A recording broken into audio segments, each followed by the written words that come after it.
Dun, dun, dun, dun. Okay, where is the setting up now sign? There it is. Okay. So, once again, we are reading Stave 2, the first of three spirits, from A Christmas Carol by Charles Dickens. This is the unabridged text I'm reading from. Any words I miss or skip are on the fly. We are reading from the unabridged text. I'm just not perfect, so here we go. Stave 2, the first of the three spirits. When Scrooge awoke, it was so dark that looking out of bed he could scarcely distinguish the transparent window from the opaque walls of his chamber. He was endeavoring to pierce the darkness with his ferret eyes when the chimes of a neighboring church struck the 4 quarters. So he listened for the hour.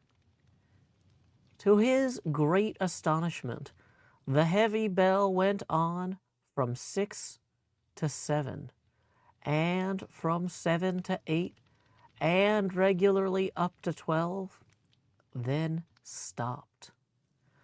12? It was past 2 when he went to bed. The clock was wrong. An icicle must have gotten into the works. 12? He touched the spring of his repeater to correct this most preposterous clock. Its rapid little pulse beat 12 and stopped. "Why, it isn't possible," said Scrooge, "that I can have slept through a whole day and far into another night. It isn't possible that anything has happened to the sun, and that this is 12 at noon." The idea being an alarming one, he scrambled out of bed and groped his way to the window. He was obliged to rub the frost off with the sleeve of his dressing gown before he could see anything, and he could see very little then.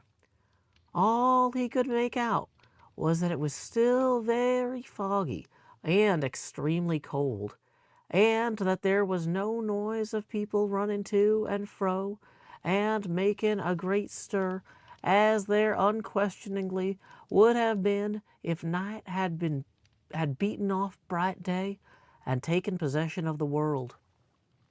This was a great relief, because 3 days after sight of this first of exchange pay to Mr. Ebenezer Scrooge or his order, and so forth, would have become a mere United States security if there were no days to count by. Scrooge went to bed again, and thought, and thought, and thought it over and over and over, and could make nothing of it. The more he thought, the more perplexed he was, and the more he endeavored not to think, the more he thought. Marley's ghost bothered him exceedingly. Every time he resolved within himself, after mature inquiry, that it was a dream, his mind flew back again, like a strong spring released, to its first position, and presented the same problem to be worked all through. Was it a dream or not? Scrooge lay in this state until the chime had gone 3 quarters more, when he remembered, on a sudden, that the ghost had warned him of a visitation when the bell tolled 1. He resolved to lie awake until the hour was past, and considering that he could no more sleep than go to heaven, this was perhaps the wisest resolution in his power. The quarter was long, that he was more than once convinced he must have sunk into a doze unconsciously, and missed the clock. At length it broke upon his listening ear. Ding dong, a quarter past. Ding dong, half past. Ding dong, a quarter to it. Ding dong. The hour itself, said Scrooge triumphantly. And nothing else. He spoke before the hour bell sounded, which it now did with a deep, dull, hollow, melancholy one. Light flashed up in the room upon the instant, and the curtains of his bed were drawn. The curtains of his bed were drawn aside, I tell you, by a hand. Not the curtains at his feet, nor the curtains at his back, but those to which his face was addressed. The curtains of his bed were drawn aside, and Scrooge, starting up into a half recumbent attitude, found himself face to face with the unearthly visitor who drew them, as close to it as I am now to you, and I am standing in the spirit at your elbow. It was a strange figure.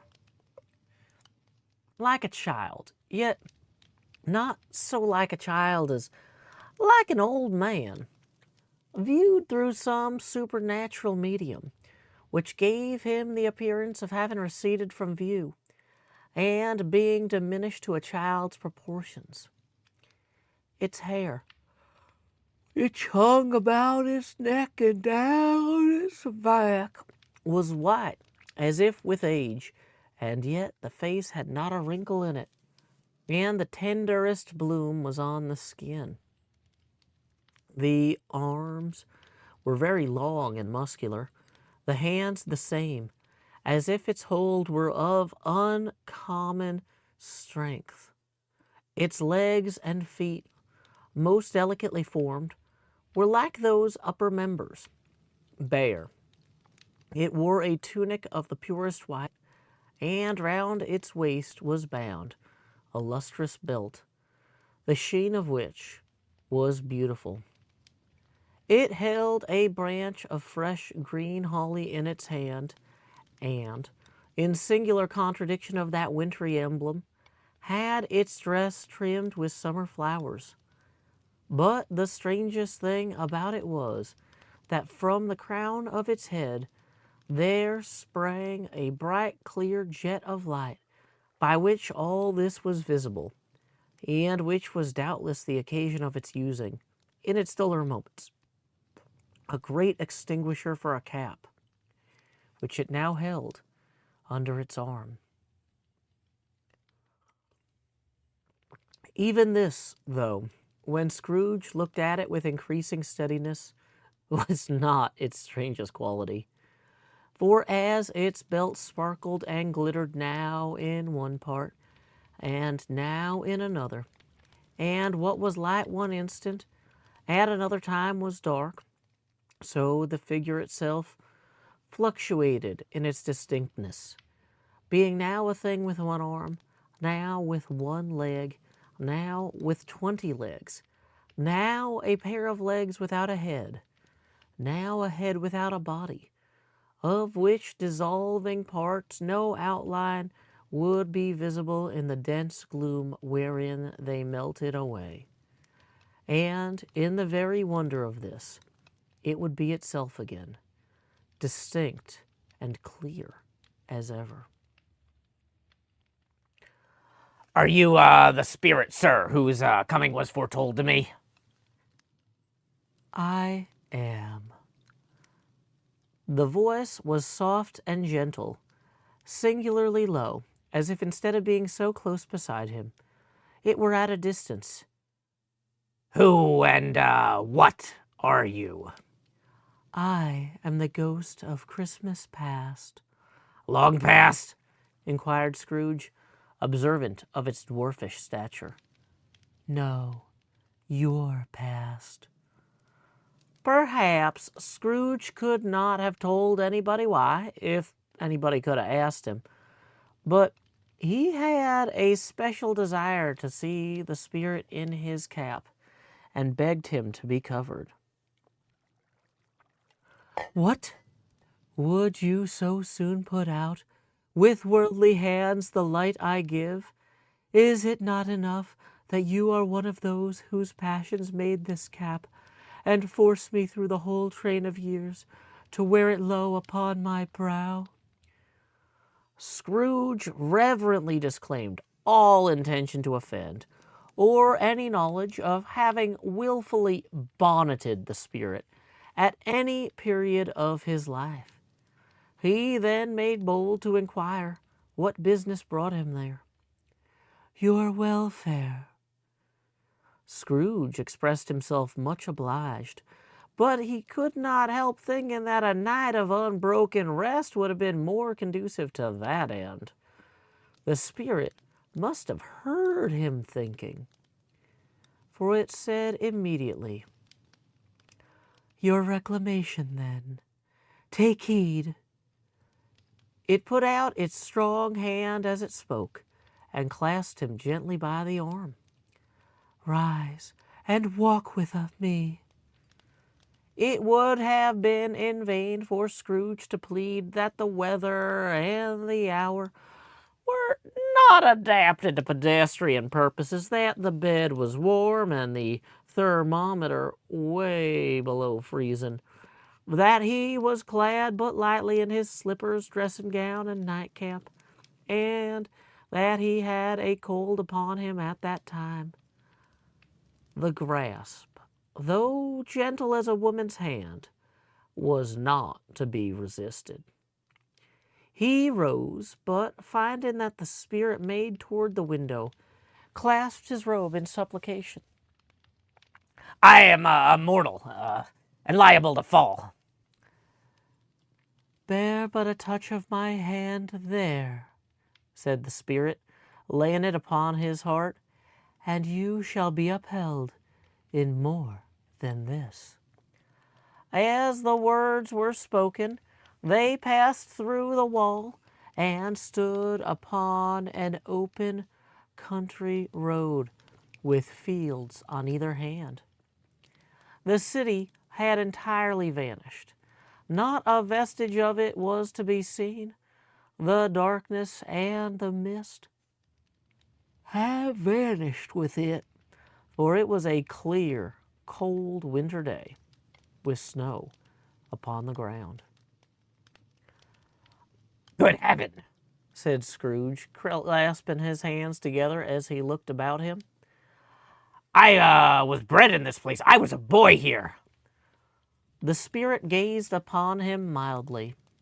Its gentle touch, though it had been light and instantaneous, appeared still present to the old man's sense of feeling. He was conscious of 1,000 odors floating in the air, each one connected with 1,000 thoughts and hopes and joys and cares, long, long forgotten. Your lip is trembling, and what is that upon your cheek? Scrooge muttered, and with an unusual catching in his voice, that it was a pimple, and begged the ghost to lead him where he would. You recollect the way? Remember it. I could walk it blindfold. Strange to have forgotten it for so many years. Let us go on. They walked along the road